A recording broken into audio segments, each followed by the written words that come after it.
வணக்கம். இன்றைக்கி நம்ம பார்க்க போகிறது என்னென்னா, ஸ்பிரிச்சுவல் ஜர்னியில் நம்ம குடும்பத்தில் செல்வ வளத்திற்கும் ஆரோக்கியத்திற்கும் நிம்மதிக்கும் மனிதன் செய்யும் தவறுகளை பற்றி பார்க்க போகிறோம். மனிதன் அப்படின்னா ஒரு ஹஸ்பண்ட் ஒய்ஃப் 2 பேருமே செய்யும் தவறுகளை பற்றி நம்ம இன்றைக்கி பார்க்கலாம். இது சித்தகுரு ஒரு வாட்டி எங்களுக்கு சொன்னது, அதை தான் உங்களோட இன்றைக்கி ஷேர் பண்ணுறேன். இது என்னென்னு பார்த்திங்கன்னா, இப்போ ஒரு குடும்பத்தில் பணம் வரல, பணம் நிம்மதி இல்லை, அப்புறம் ஆரோக்கியம், எல்லாருக்குமே ஆரோக்கியம் சரியில்லை. அது பெண்ணுக்கும் சரி, ஆணுக்கும் சரி, குழந்தைங்களுக்கும் சரி, அந்த குடும்பத்தில் நம்ம குடும்பம்னு எடுத்துக்கணும். ஹஸ்பண்ட் ஒய்ஃப், குழந்தைங்க, அந்த ஹஸ்பண்டோட அம்மா அப்பா, யார் வேணால் அந்த குடும்பத்தில் அந்த வீட்டில் யாரெல்லாம் இருக்காங்களோ அவங்களுக்கு எல்லாருக்குமே என்னெல்லாம் பிரச்சனைகள் வருதோ அதுக்கு என்ன காரணம், முக்கியமான காரணம், நம்ம செய்ய வேண்டியது என்ன அப்படின்றத பற்றி பார்க்கலாம். ஒரு மனிதன் எப்போவுமே என்னென்னா, தன்னுடைய ப்ளே இருக்கு இல்லையா, ஒரு மகனா, அப்பாவா, அண்ணனா, தம்பியா, கணவனா, இவனுடைய வேலைகளை கரெக்டாக செய்யணும். அவங்க அப்படி செய்யாத போது தான் பிரச்சனைகள் உருவாகுது அப்படின்றத நம்ம புரிஞ்சுக்கணும். எந்த மாதிரி பிரச்சனைகள் அப்படின்னா, ஒரு வீட்டில் லக்ஷ்மியை அவமதிக்கக்கூடாது அப்படின்றது ஃபஸ்ட் நம்ம புரிஞ்சுக்கணும். லக்ஷ்மினா, நான் தான் லக்ஷ்மி, சாமிக்கு சாமி கும்பிடுவனே அப்படின்னு சொல்லி நம்ம உடனே சொல்லலாம். லக்ஷ்மி கடவுளை யாராவது அவமதிப்பாங்களா? நான் சாமி கும்பிட்றேன், வரலக்ஷ்மி பூஜை பண்ணுறேன், லக்ஷ்மின்னா எனக்கு பிடிக்கும், டெய்லி சாயங்காலம் நான் விளக்கேற்றுறேன், இப்படியெல்லாம் நம்ம பேசுவோம். ஆனால் அது உண்மை கிடையாது. அதுவும் தான் நம்மளுக்கு இருக்கணும்.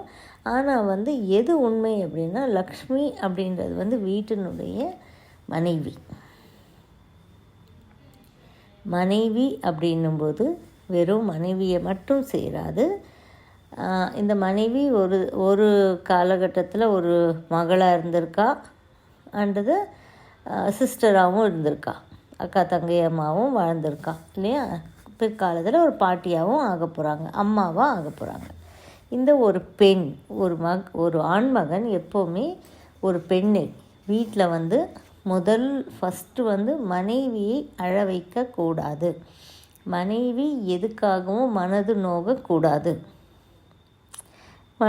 எல்லோரும் உடனே கேட்பீங்க, அப்போ மனைவி இது வேணும் அது வேணும்னு கேட்குறாங்களே, அப்போ என்னால் வாங்கி கொடுக்க முடியலன்னு, அதுக்கும் நான் வர்றேன். அதுக்கும் சித்தகுரு சொல்லியிருக்காரு. ஓகே, ஒரு மனைவியை அழ வைக்கக்கூடாது, கஷ்டப்படுத்தக்கூடாது, வேதனைப்படுத்தக்கூடாது, அவங்கள மதிப்போடு நடத்தணும். அதே மாதிரி மனைவி மட்டும் இல்லை, தன்னுடைய அம்மா இருந்தால் அம்மா, தன்னுடைய மகள், தன்னுடைய பாட்டி, அதாவது பெண் சக்தி.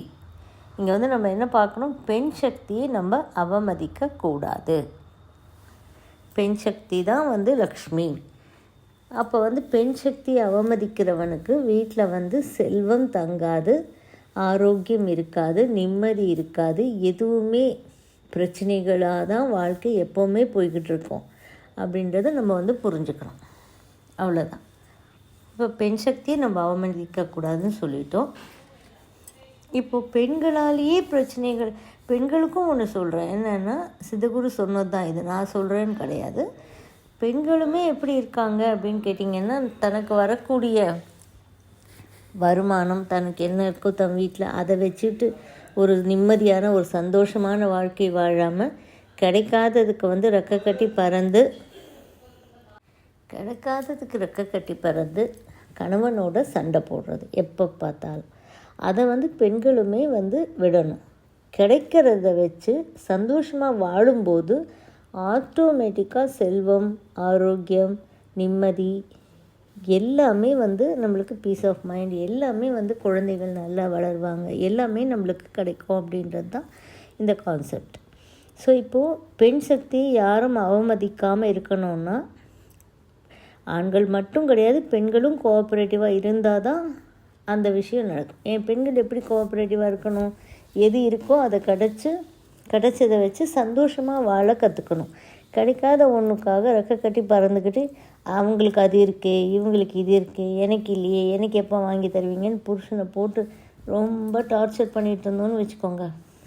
அப்போ வந்து அவங்களுக்கு வந்து அந்த நிம்மதி இல்லாத போகும்போது அவங்க ஆட்டோமேட்டிக்காக ஏதோ சில வார்த்தைகள் நம்மளை பேச தான் செய்வாங்க.